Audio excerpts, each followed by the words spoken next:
Hello everyone. So welcome to Charan sir classes. Dear students, ఒక అద్భుతమైన question ఇక్కడ మనం పరిశీలిద్దాం. అదేంటంటే which are the following gases is used to prevent food material from it getting oxidized. So అంటే ఆహార పదార్థాలు ఆక్సిజన్ చెందకుండా నిరోధించడానికి కింది వాయువులో ఏది ఉపయోగపడుతుంది అని చెప్పినాను. సో ఏంటంటే ఆహార పదార్థాలు ఆక్సీకరణ చెందకుండా ఒక వాయు పదార్థాన్ని ఉపయోగిస్తారు మిత్రమా.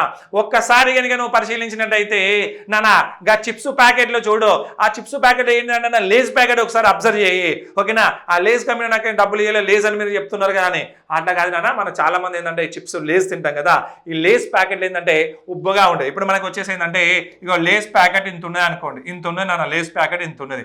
సో ఇంత ఉన్నప్పుడు ఏంటంటే దానిలో ఎన్ని ఉంటాయి నాన్న, ఇగో గిన్నె 4-5 ఉంటాయి. సో దీన్ని ఏంటంటారు మరి 10 రూపీస్ అని పిలుస్తారు, అవునా కదా నాన్న, 10 రూపీస్ అంటారు, అవునా కదా. సో అలా 4-5 ఉంటాయి. సో ఇది చాలా ఉబ్బుగా ఉంటుంది, ఓకేనా. ఆ లేజ్ని కనుక ఆ లేజ్ ప్యాకెట్ మనం చింపితే ఒక వాయువు అనేది బయటకు వస్తుంది నాన్న. ఆ వాయువుని కలపడం వలనే అందులో ఉన్నటువంటి లేస్ అనేది, ఆ చిప్స్ అనేది చాలా ఫ్రెష్గా ఉంటాయి.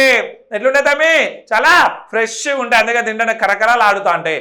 అంటే ఆహార పదార్థాలు ఖరాబు కాకుండా, ఆహార పదార్థాలు ఆక్సీకరణ చెందకుండా ఆ వాయువుని నింపుతారు నాన్న. అందుకనే చాలా రోజుల పాటు చాలా తాజాగా ఉంటాయి నాన్న.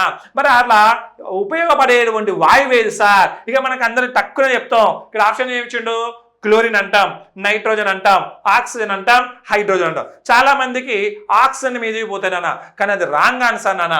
నెక్స్ట్ అదేవిధంగా క్లోరిన్ మీదకి పోతానన్న, అది కూడా రాంగ్ ఆన్సర్ అన్న. ఇక నెక్స్ట్ 2 ఆప్షన్స్ ఉన్నాయి. ఏది సార్ ఆన్సర్ అని నువ్వు చెప్పగలగు అంటే బాగా గుర్తుపెట్టుకో. వాతావరణంలో అత్యధికంగా ఉన్నటువంటి వాయుమూలకం ఏదే చెప్పు, ఏది? తక్కువ గుర్తొచ్చింది కదా, నైట్రోజన్. ఇగో ఇదే నైట్రోజన్ నాన్న. ఈ నైట్రోజన్ చిప్స్ ప్యాకెట్లలో ఉపయోగిస్తారు నాన్న. ఈ నైట్రోజన్ కనుగొన్న వ్యక్తి రూథర్ఫర్డ్ నాన్న. క్లోరిన్ కనుగొన్న వ్యక్తి ఎవరు అంటే షీలే నాన్న. ఆక్సిజన్ కనుగొన్న వ్యక్తి ప్రిస్టలీ నాన్న. హైడ్రోజన్ కనుగొన్న వ్యక్తి ఎవరు అంటే హెన్రీ కావెండిష్ నాన్న. ఇగో ఇది నాన్న. దీని గురించినటువంటి ఆన్సర్ వచ్చేసి నైట్రోజన్ అనేది రైట్ ఆన్సర్గా చెప్పుకుంటాం.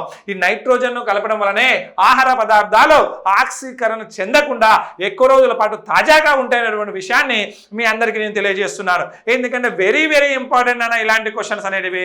ఇటీవల కాలంలో వాహనాల టైర్లలో నింపేటువంటి వాయువు కూడా నైట్రోజన్ అనే విషయాన్ని మీ అందరికీ నేను గుర్తు చేస్తున్నాను, ఓకేనా.